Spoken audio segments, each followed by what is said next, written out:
Hello guys, welcome back to the channel. In this today's video, I'm going to show you how you can recreate Mira from K-pop Demon Hunter in Dress to Impress. Okay, let's get into it guys. This is the outfit.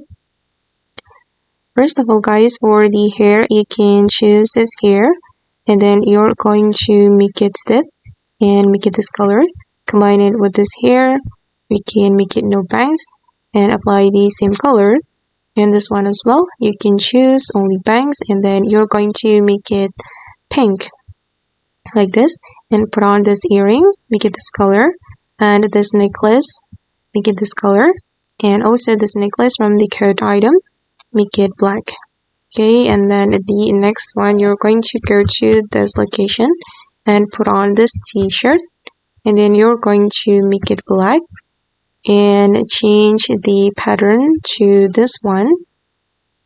Alright, and then I'm going to go to the VIP room and from here I'm going to choose this skirt and make it this color for the first selection, the second selection, and also the third selection.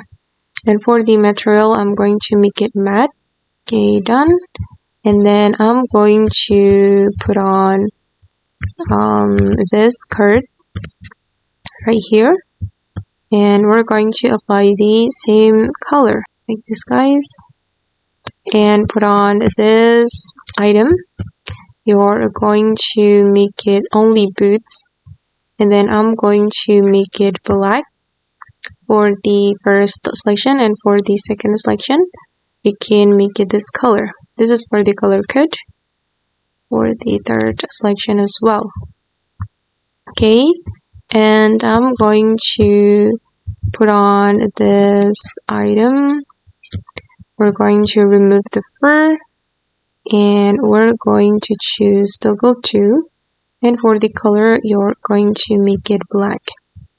And the last one, I'm going to go to the dressing room and go to the coats item and put on this axe and just leave it like that. And finally you will have this Mira look. Okay, and finally you will have this Mira look from K-pop Demon Hunter in Dress to Impress. Okay guys, and that's all the tutorial for today. I hope this video will be useful for you. Thank you so much for watching and bye.